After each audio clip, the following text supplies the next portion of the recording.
Ora, muito boa tarde a todos os nossos ouvintes. Retomamos a nossa edição habitual do Remata à Conversa. Hoje temos o Eduardo Carvalho, como habitual. Olá, Eduardo. Olá, Ana, um grande abraço a todos os nossos ouvintes e uma especial honra poder falar de futebol com o nosso convidado, um dos principais ideólogos nacionais ao nível do treino. Obrigado, professor, por estar presente. Muito obrigado pelo convite, é uma honra estar convosco também. E com os nossos ouvintes, claro. Temos aqui o professor José Neto, que é metodólogo de treino com psicologia aplicada. É também de Passos de Ferreira, que é da Zona Norte, a zona que o Jornal de Referência abrange. E hoje vamos falar um bocadinho, já temos aqui algumas novidades, no fundo, sobre o que vai acontecer nos próximos tempos no futebol, que é o campeonato vai retomar para a semana e acerca disso o Eduardo tem aqui uma questão a fazer acerca dessa questão. Sim, eu tenho defendido nos meus espaços de análise com que colaboro, portanto, a retoma das competições de futebol profissional, mas não necessariamente numa fase tão precoce. Obviamente que é uma felicidade para todos os apaixonados por este jogo, que volta a haver jogos, volta a haver ação em direto. No entanto, eu tenho lido já que o professor coloca aqui algumas reservas a este regresso. Porventura, sendo até preferível na sua perspectiva começar a próxima época em setembro, outubro e dar por concluída esta época. Também ouvi uma opinião peculiar de um conhecido, uma conhecida figura ligada ao futebol, o Paulo Futre, que deu aqui uma ideia de retomar esta época. Não necessariamente também nesta fase, mas retomá-la, se fosse em setembro, outubro, terminá-la e depois fazer da próxima temporada uma época com contornos especiais. O que é que lhe parece tudo isto, professor? Qual seria a melhor forma de resolver aqui o problema?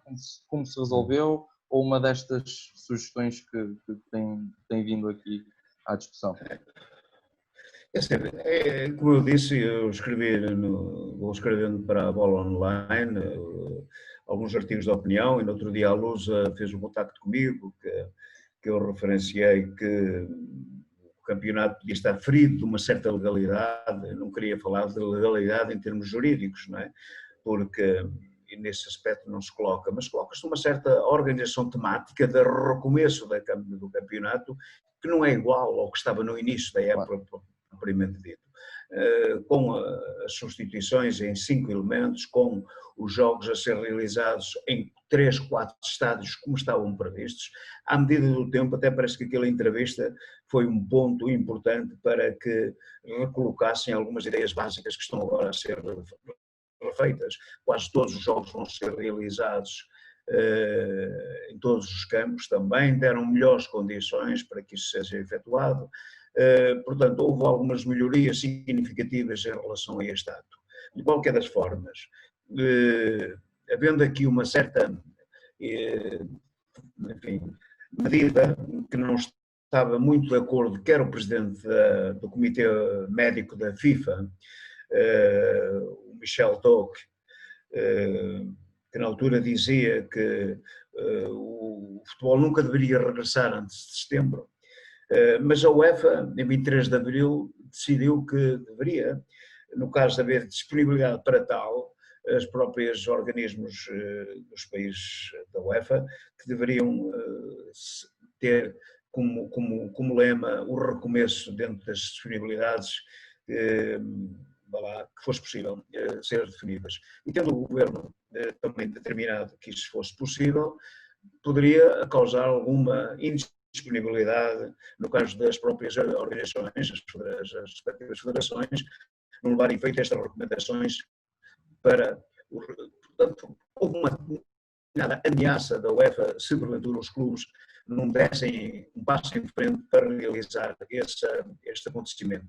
É evidente que o governo deu luz verde, a Liga proporcionou todas as condições, estão a ser criadas as condições, as equipas médicas dos clubes e os próprios clubes, as suas estruturas estão a trabalhar de uma forma exemplar também, e portanto esta pressão da obrigatoriedade, enfim, também vincada, e não podemos deixar de esclarecer esta questão, vincada pelo cumprimento de uma prática económica correspondente aos direitos televisivos, publicidade, sponsorização, etc., que acabou por sobrepor aos cuidados inerentes ao foco da pandemia por contágio, sendo a saúde relegada para segundo plano.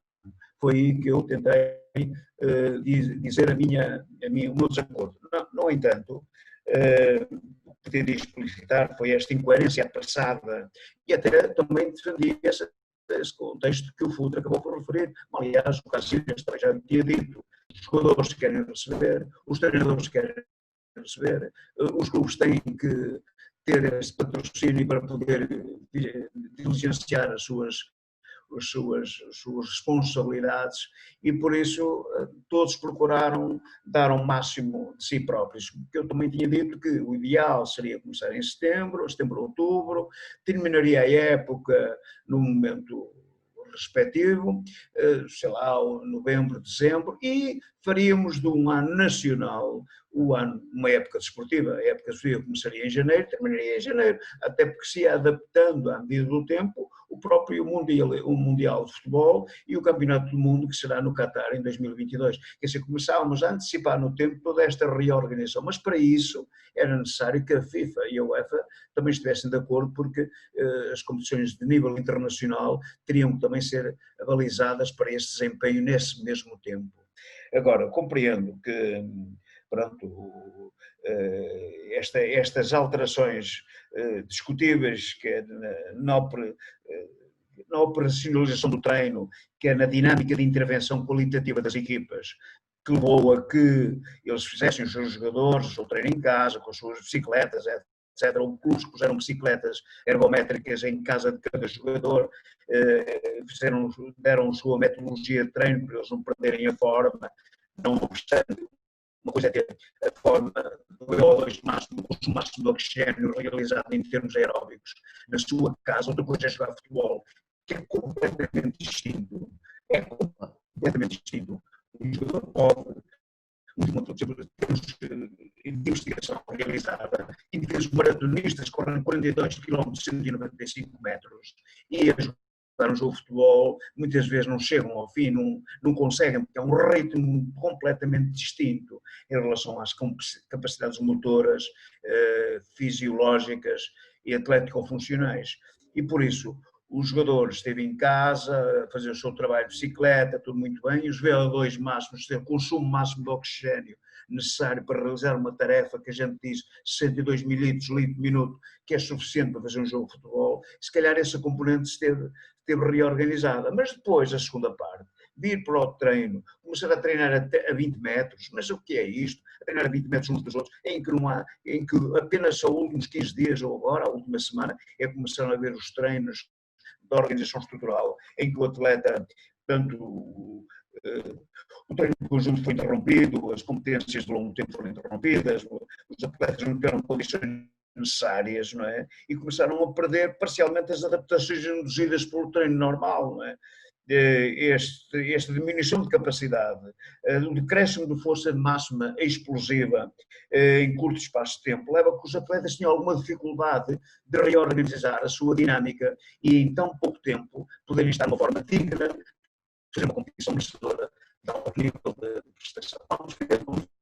Isto é uma questão que eu estou neste momento num trabalho de investigação com alguns alunos meus de mestrado. Vamos analisar o comportamento de alguns jogadores quer em termos de rendimento, quer em termos de resultado, e verificar até que ponto, na base da sua capacidade de entrega, não poderá dar origem ou não a algumas lesões de ordem musculoesquelético ou funcionais, tendo em conta este forma apressada de querer estar em forma, deixe passar o pleonasmo.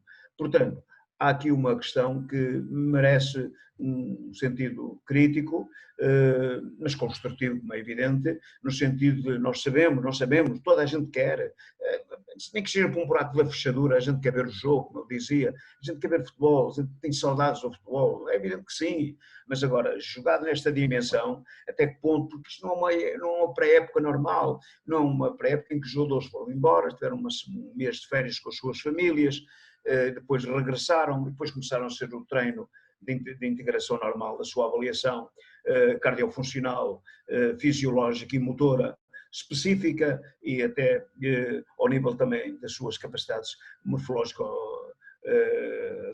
portanto, das suas competências em relação à sua estrutura morfológica e portanto, faz uma pré-época normal, é uma pré-época apressada, em que não houve jogos de previsibilidade, enfim, que a gente, de uma maneira geral, diz vamos tentar fazer alguns jogos para apurar o sentido de forma, em que os adversários são teoricamente mais frágeis, no sentido de aumentar de uma forma progressiva a complexidade do exercício e da atribuição que a gente tem que realizar, para depois, quando chegar o primeiro jogo da época, a equipa está mais próximo possível da sua capacidade de forma para poder fazer um jogo a sério, chamamos-lhe assim. Portanto, isto não é uma pré-época normal, é uma pré-época altamente acelerada por princípios que, felizmente, os clubes vão tendo hoje condições para poder dar, mas uns dão mais, outros dão menos, cada um dá aquilo que pode.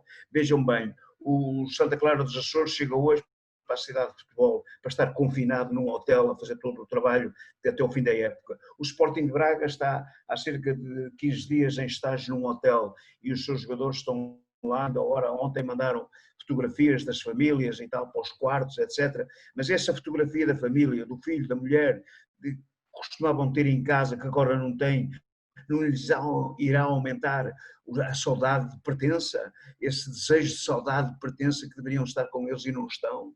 Isto é encarnar uma mágoa penalizante de alguém que vê uma fotografia e que, se calhar, depois de deixar de ver, as lágrimas correm por dentro, não é?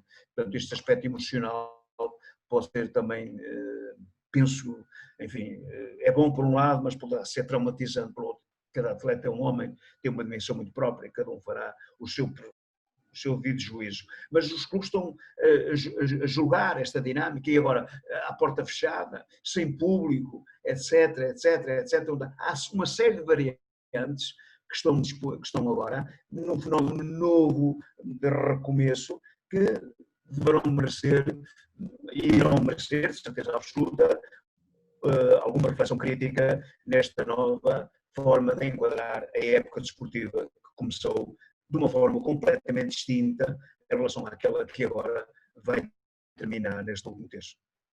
E todas estas alterações, no fundo, poderão vir a ter um grande impacto na prestação dos jogadores depois, até mesmo o facto, como referiu, até mesmo o facto, como referiu, de não ter público, tudo isto conjugado poderá ter um grande impacto na prestação final depois?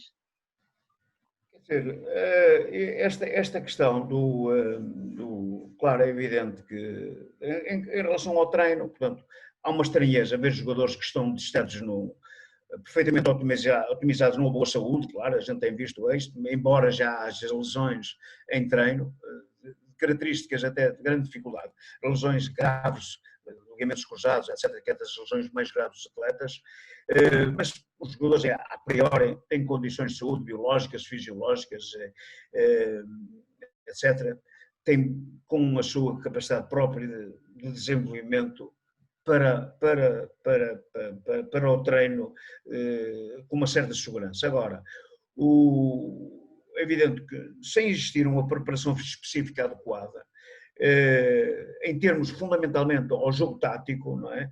Em que tem que haver novos princípios e exigências excepcionais de uma organização coletiva sem privar o balneário, as refeições, as reuniões de grupo, quando o futebol era menos isto, deu algumas circunstâncias até anedóticas. Agora, a partir do momento em que eles começaram a reorganizar-se, agora esta semana para cá, em termos coletivos, as coisas começaram, mas é sempre um certo receio, não é? Que as pessoas são confinadas, são observadas, são qualificadas, será que está bem, será que não está bem?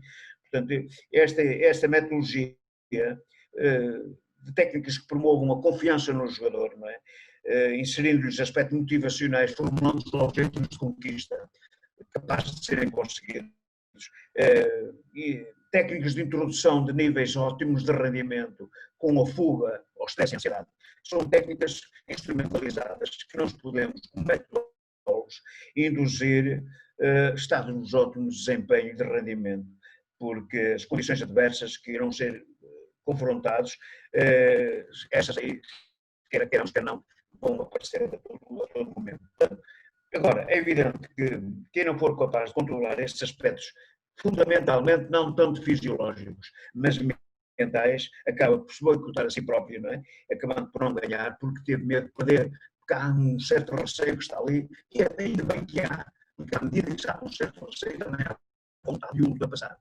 Nós, na nossa vida, não devemos ter medo do medo, pelo contrário, ele ali está ali confinado sobre a nossa vida, e nós devemos ter muito respeito por essa afronta, no sentido de a educar, e ao mesmo tempo, se calhar, a relação mais forte, nós temos que ir mais forte. É evidente que esta coisa de jogar sem o público é muito complicado, não é? É muito complicado porque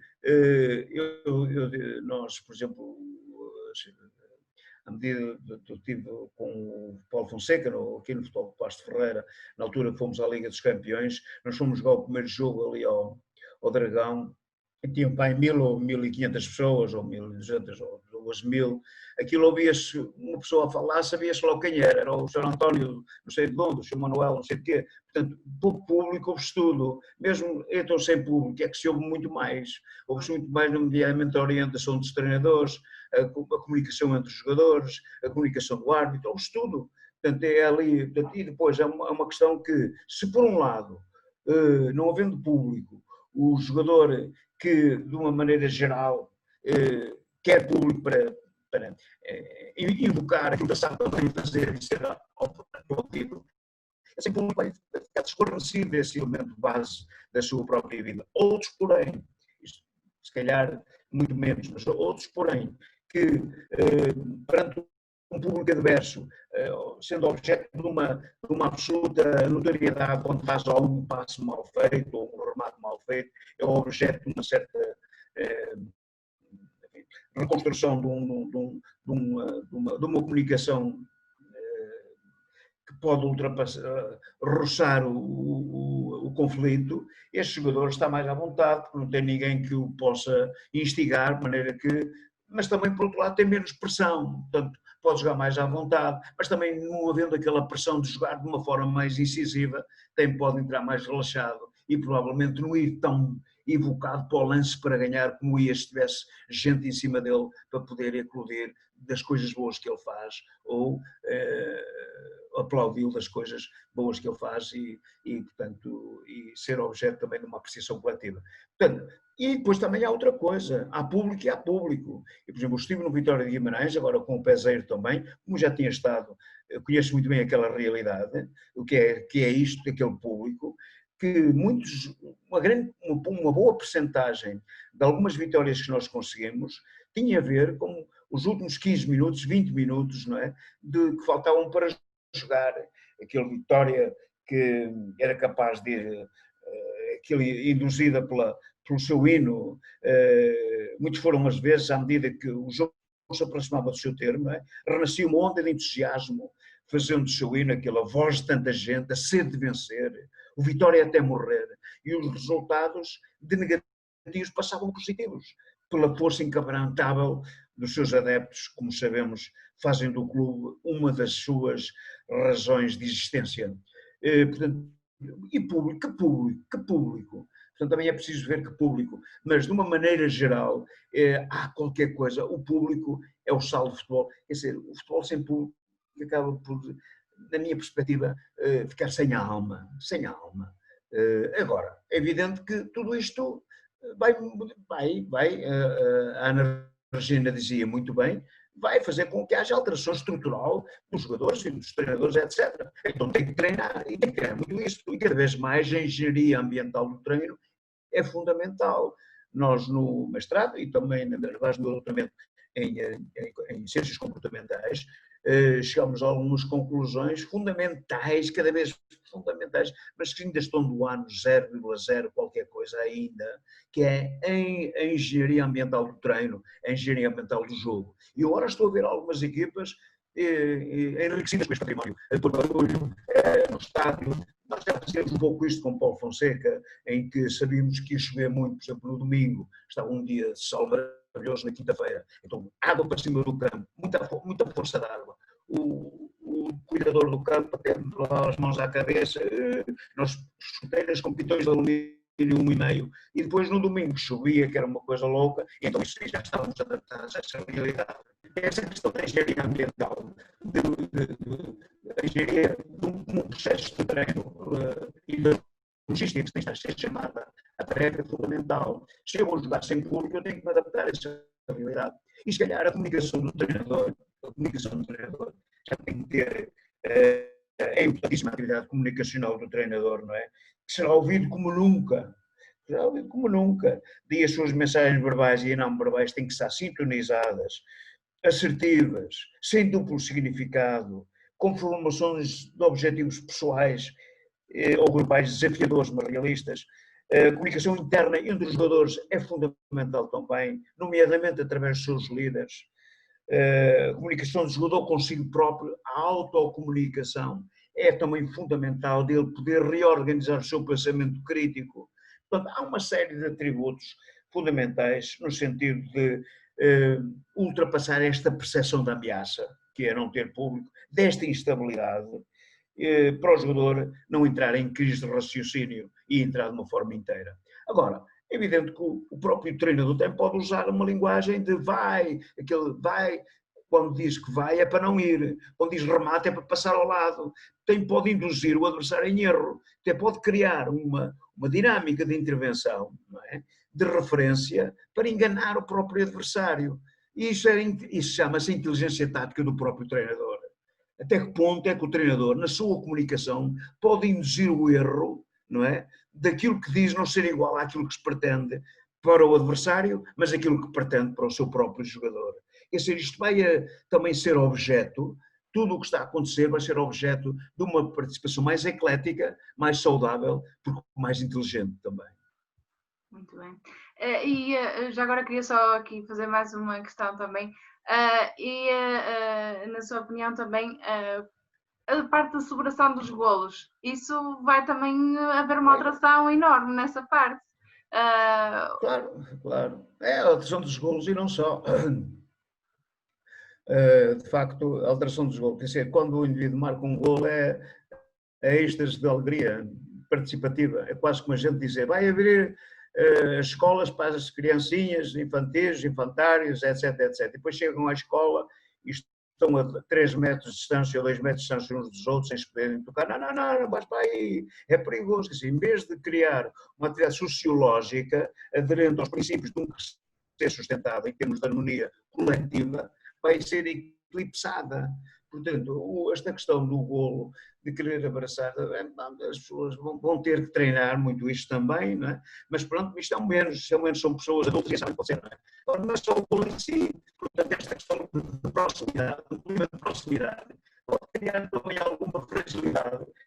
No seu momento de marcação, no desarme, será que eu vou desarmar aquilo e ele está a suar, está a cuspir, etc. E até que ponto é que, embora eles sejam confinados e estejam observados, não é? Em relação às tais 24 horas antes do jogo se iniciar, ou 48 do jogo se iniciar, sabemos que aquele. Mas até que ponto é que ele deu positivo e está negativo? Há ali uma certa inquietude provocada não há verdades absolutas nisto, não é? E, portanto, o atleta vai com um certo receio para um determinado tipo de atividade. E até que ponto é que esse receio poderá provocar uma anátoma completamente diferente. Ele quer ganhar, mas primeiro está a saúde, primeiro está a mulher, os filhos, a família, a sua vida profissional.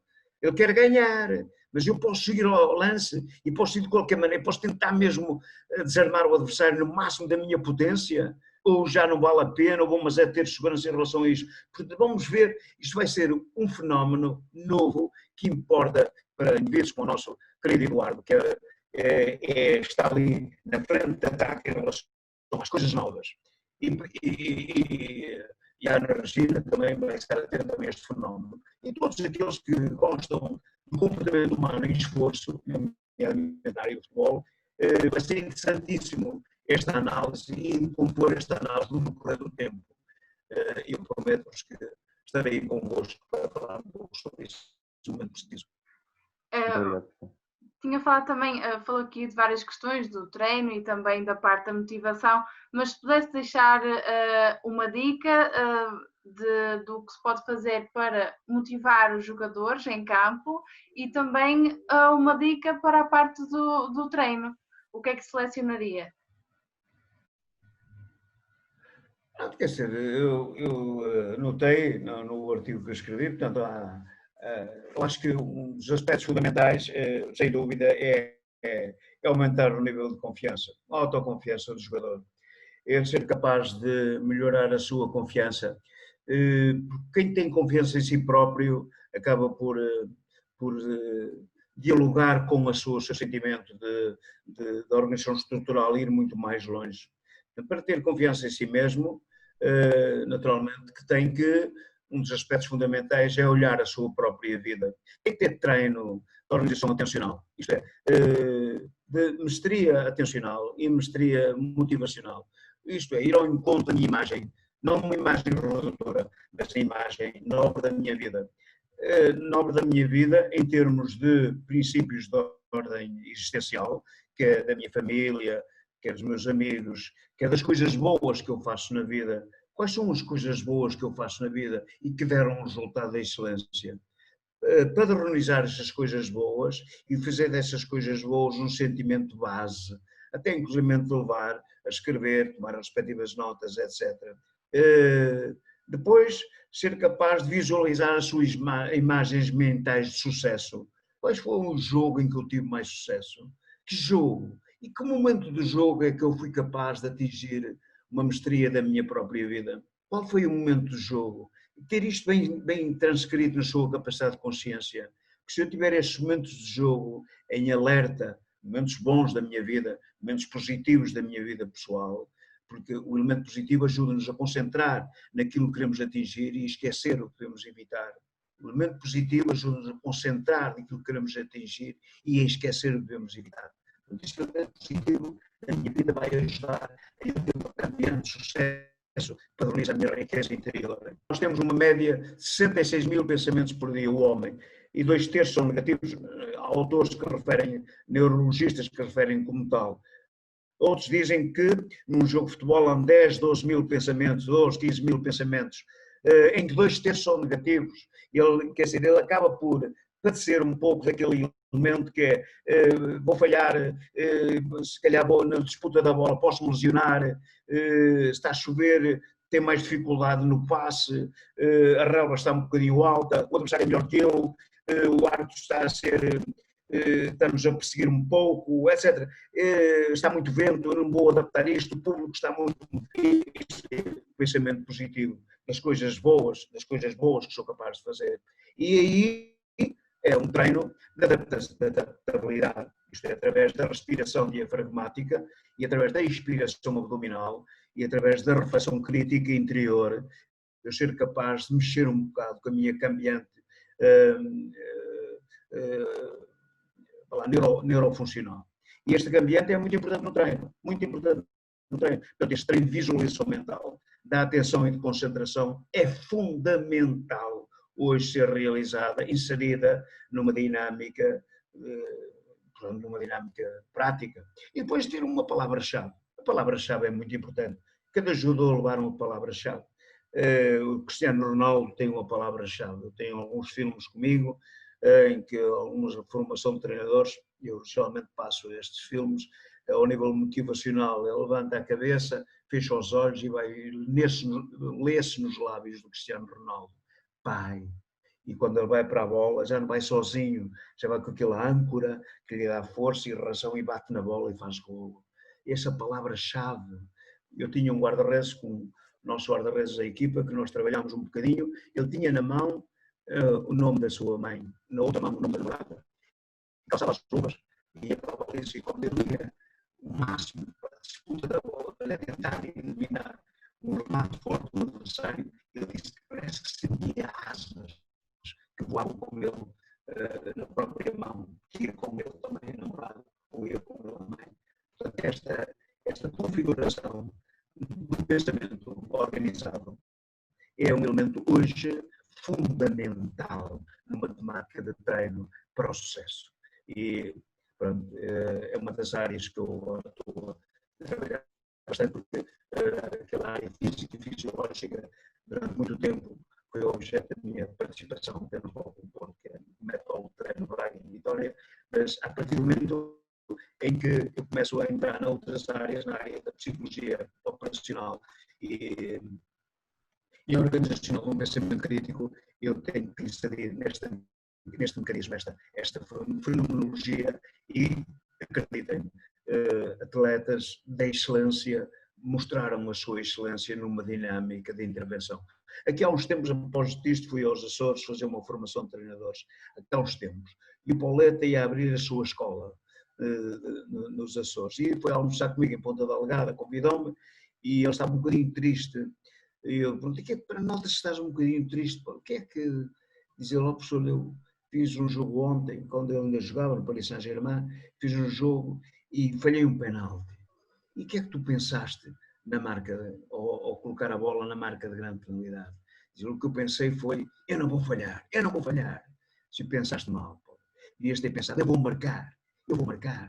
É completamente distinto eu dizer, não vou falhar, do que eu vou marcar. Portanto, este pensamento positivo é engrandecedor de uma coisa que nós queremos e queremos. E quando a gente quer e acredita naquilo que quer, é impossível a gente não atingir o máximo da nossa potência. Agora queria aqui fazer uma questão aqui para os dois. Vocês consideram que o futebol, no fundo, vai sair renovado desta fase?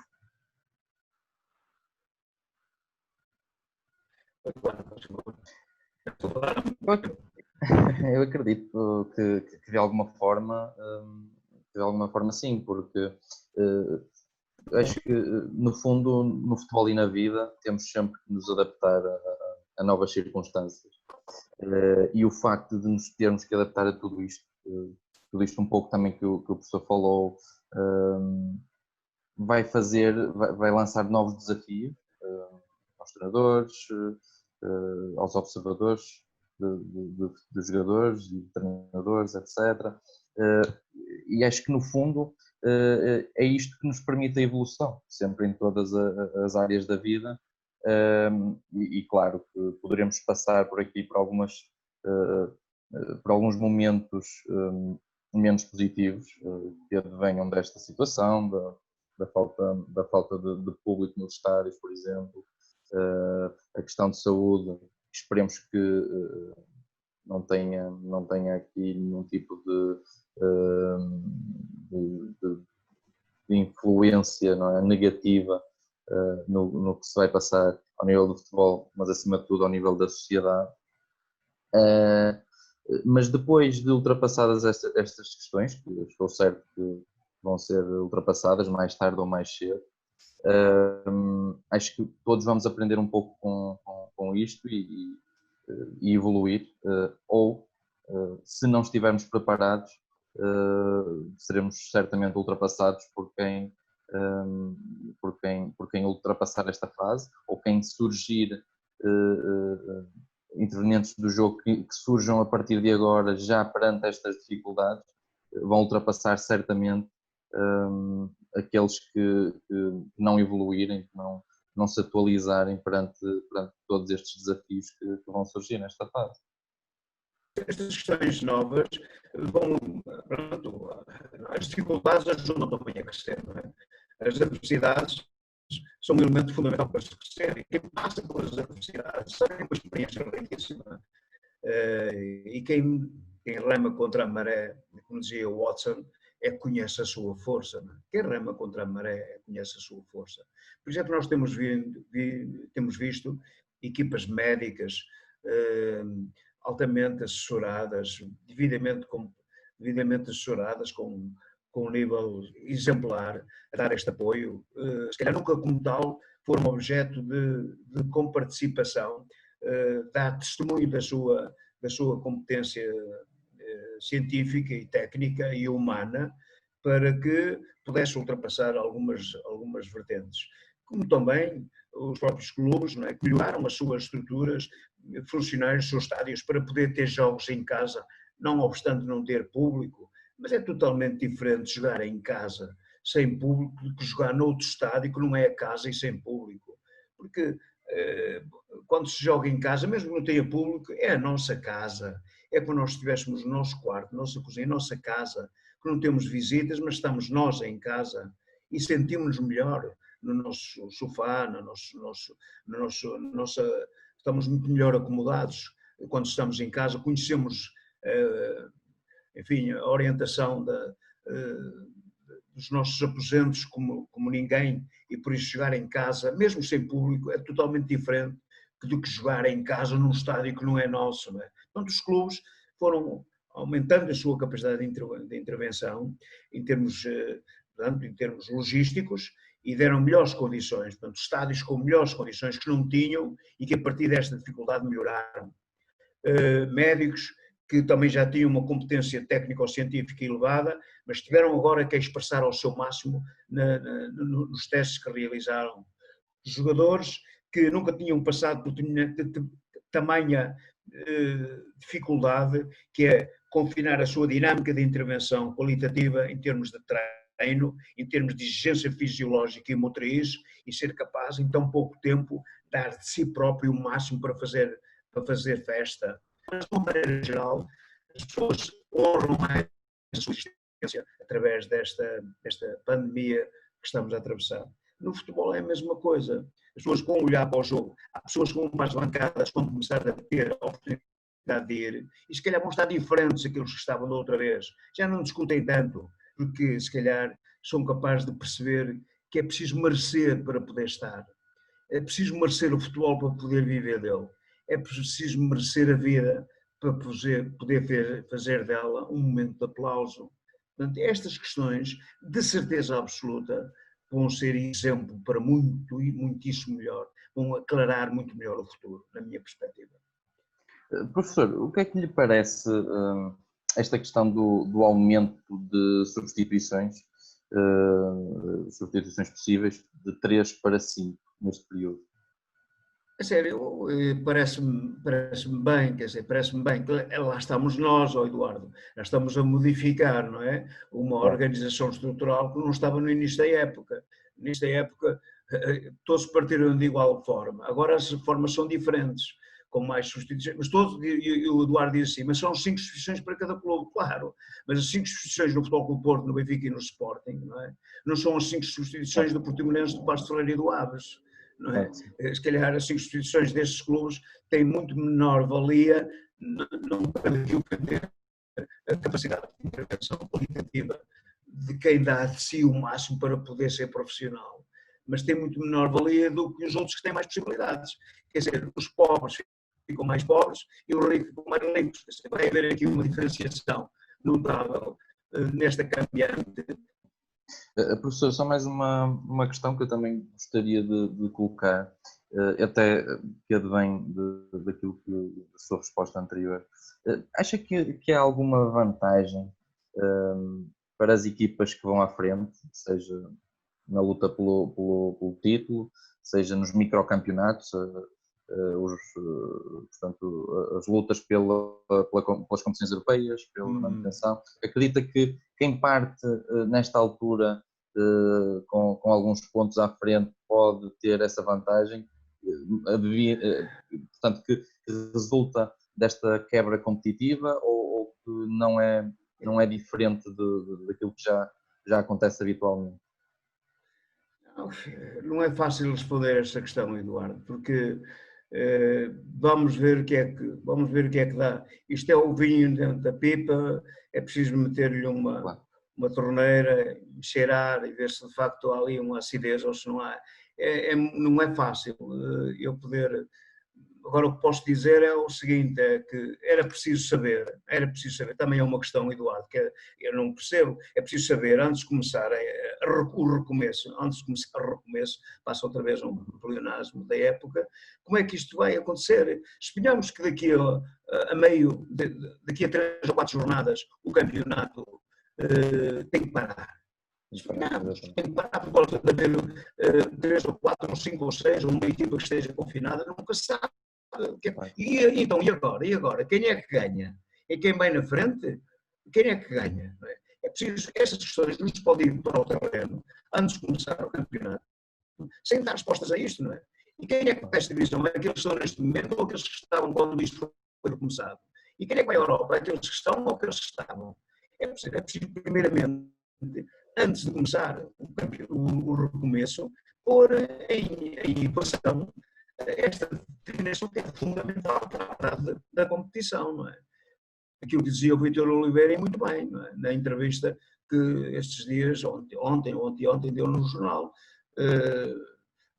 A Bola, ele disse muito bem, portanto é preciso que se reconheça o que pode acontecer, também com esta nova vertente que vamos. Agora, em relação às equipas que estão na frente, já estavam na frente, etc. Claro, quem está na frente vai tentar ao máximo continuar na frente, quem está, enfim, vai continuar ao máximo, quer dizer, o Porto, a gente costuma dizer que vai à frente de duas vezes, não é?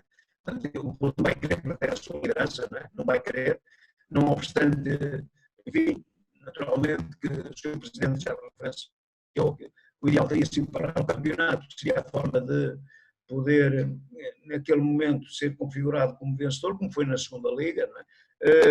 E quem vai atrás vai tentar dar o máximo de si mesmo. Vai haver aqui a luta pelo título e a luta pela não descida vai ser a mesma. Agora, o grau da sua satisfação. Vamos ver. Vamos estar atentos a esta evolução da competição para verificar competências dos treinadores, competência das equipas técnicas, competência dos clubes, capacidade dos jogadores que têm contrato ou não têm, ou vão ter, como é que é, eles vão continuar no clube, não vão para outro clube, não vão, quando é que vão, ao fim de 4 meses ou 3 meses, como é que é isto. Quer dizer, há uma série de dados novos que vão ser objeto de uma apreciação. Portanto, fazer julgamentos apressados também pode ser um bocado erróneo da minha parte. Claro que sim. Bem, agora íamos passar então para os destaques da semana. Queria saber quais é que são os vossos destaques positivos ou negativos quanto ao que aconteceu no mundo do futebol nos últimos dias. E começava, se calhar, aqui pelo professor. Por mim, olha, um dado importante são as eleições no futebol do Porto. Um dado que não é pela importância em si do clube, que é liderado e continuará a ser liderado, na minha perspectiva, pelo presidente dos presidentes, o presidente interno, que irá ser sempre o presidente interno do Futebol Clube do Porto, mas pela entrada fundamentalmente do Vítor Bahia e do Fernando Gomes, e o Bota de Ouro. Tive a honra de trabalhar com os dois, um mais na área da formação de treinadores, inclusive convidei o Vítor Bahia a vir fazer o curso de gestão no curso superior de gestão de desporto no Instituto Universitário da Meia, e foi nosso aluno, com muito prazer, licenciado em gestão de desporto. Fernando Gomes, o Libertador, fiquei tão feliz, mesmo muito feliz, porque de facto o Libertador, o Fernando Gomes, ainda me recordo, 4,7 remates um golo na primeira Bota de Ouro, 4,7 remates um golo, em 3 zonas da área, A12, A4, A6, está na minha cabeça, 50% com preparação, 25% sem preparação, 25% de cabeça. E na segunda Bota de Ouro, 3,6 remates um golo nas mesmas 3 zonas da área, com os apoios do Futre e do Jameira. Eu tenho isto tudo na minha cabeça, do Madger. As jogadas todas estão aqui na minha cabeça. E ver neste meu querido Fernando Gomes, que está a atravessar também uma fase difícil da sua vida. Enfim, foi a filha que lhe morreu, foi a saúde dele que está também em perigo. Mas eu acho que este ar novo da liderança como diretor de toda a formação do Porto poderá ser uma luz que lhe vai abrir, se calhar, o desejo de ver convertida num futuro ainda mais longo. Fiquei tão feliz, muito feliz mesmo. Não só pelas eleições, 3 candidatos, é bom, é democrático, acho que é importante, mas fundamentalmente pela entrada de 2 campeões do meu tempo sagrado. Outra questão importante que eu acho é alguns textos que neste momento surgem nos nossos jornais de alguns periódicos, nomeadamente o João Bonzinho, o António Simões, o Vítor Serpa, o José Manuel Delgado, etc. E de outros jornais também, todos, desde o Record, acabam por ser um textos que embelezam um pouco nos ajudam a nossa capacidade de refletir neste futebol diferente de hoje. Também uma coisa positiva que eu acho é a participação, não tanto desportiva em si, mas em relação à arte de comunicar do nosso cardeal Dom Tolentino Mendonça em relação a este momento que nós temos passado confinados a um desejo de vencer o futuro. São exemplos de vida marcantes de alguém que está situado no altar do mundo, o conselheiro do Papa Francisco, Dom José Tolentino Mendonça. Fundamentalmente, há coisas melhores do que piores, como nós fomos na balança do tempo, podemos fazer as coisas melhores. Eu sou um otimista e acho que as coisas vão acontecer por cima e de uma forma que todos fiquem contentes. Só convencido disso. Eduardo, quais são os teus destaques? Eu gostaria de destacar o regresso do futebol. O regresso do futebol, neste caso, ao nível da Bundesliga, da Liga Alemã, que nos tem proporcionado os primeiros jogos competitivos em direto, depois do confinamento, depois desta fase crítica.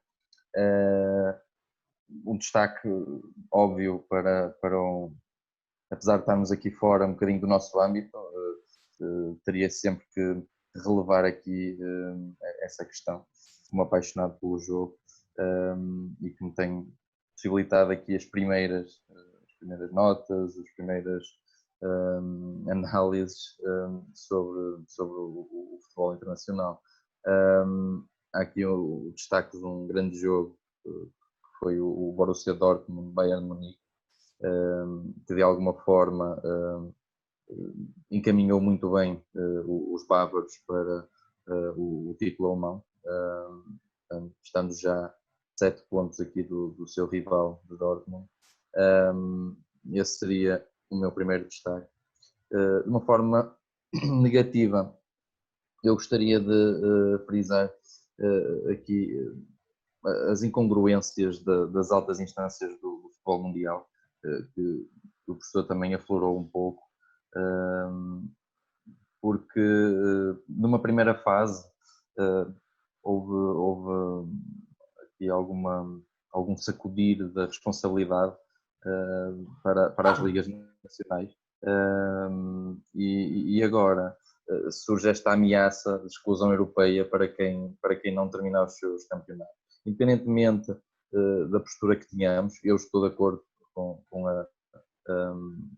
portanto, a ideia que o professor lançou no início para o retomar das competições.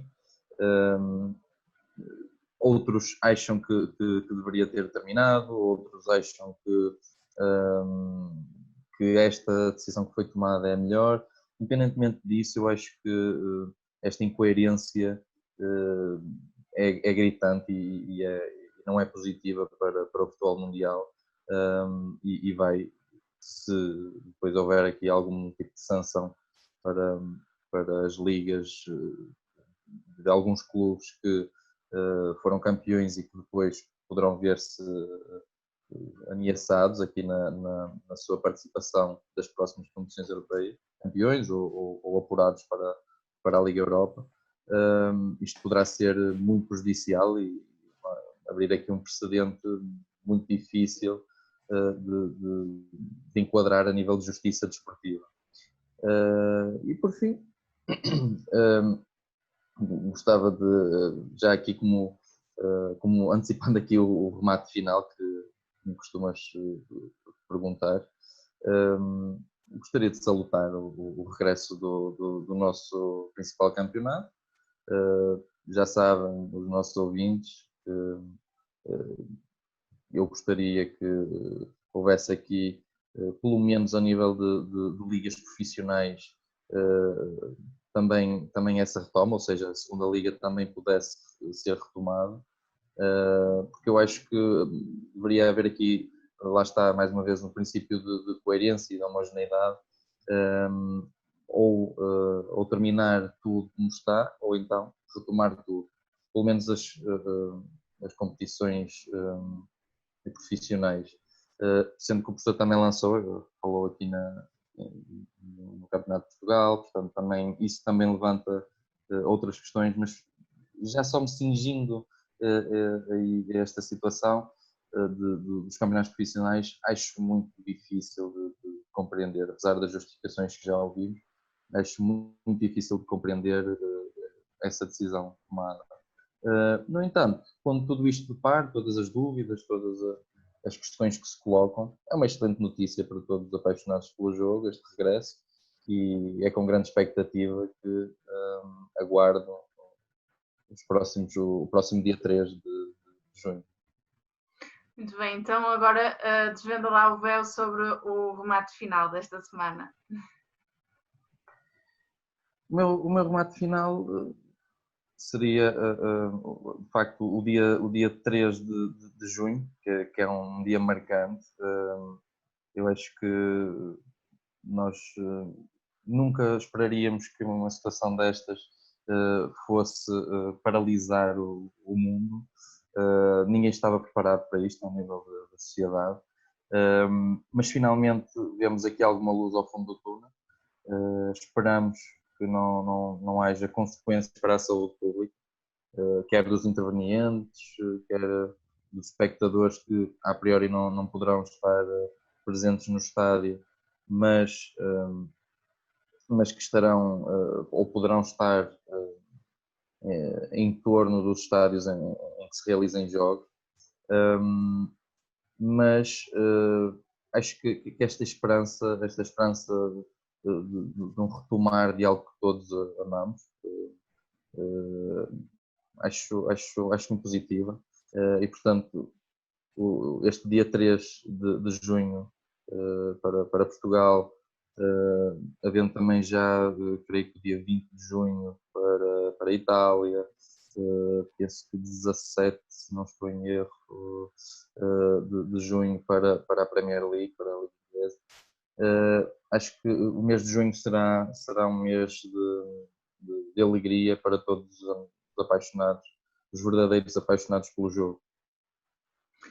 Ora, muito bem, antes de terminarmos, queria só deixar aqui um agradecimento ao professor José Neto por ter aceito o nosso convite, e também queria perguntar-lhe se queria deixar aqui uma mensagem para os nossos ouvintes e também para todos os amantes de futebol, numa altura difícil como a que passamos atualmente. Eu acho que vamos tentar vencer o futuro com esta obrigação da nossa responsabilidade de construirmos o futuro de uma forma diferente. E então os Santos Populares vai ser não há São João, mas vamos fazê-lo através da visualização do jogo. Não há São Pedro, não há Santo António, vamos fazer através da visualização do jogo. Vamos tentar fazer do jogo uma festa. E eu espero que, de facto, não haja nenhuma tragédia em relação às soluções, em relação a outros atributos que possam fazer constar a competição, que ela seja séria, transparente e que ganhem os melhores e que saibam fazer por isso, no sentido de conquistar esse mesmo futuro. E eu costumo dizer sempre, no fim das minhas comunicações ou reflexões, como refere o Vitor Hugo, o futuro tem 3 nomes. Não é? Para os fracos é inatingível, para os medíocres o desconhecido, para os valentes a oportunidade. Só os valentes é que têm a oportunidade de conquistar o futuro. Portanto, faço estas minhas, portanto, indicações e as minhas saudações aos nossos ouvintes para que todos possamos conquistar o futuro. Vamos fazer por isso. Muito bem. Muito obrigada aos dois pela vossa participação novamente e a quem nos está a ver e a ouvir. Queria dizer-vos que podem assistir às edições anteriores do Remata à Conversa no nosso site e no nosso YouTube, jornalreferência.pt. Podem passar também pelo nosso Facebook e Instagram para saber mais sobre esta nossa rubrica e também sobre outras notícias, sempre sobre a região norte. Muito obrigada por estarem desse lado e até à próxima edição. Muito bem. Boa tarde. Muito gosto.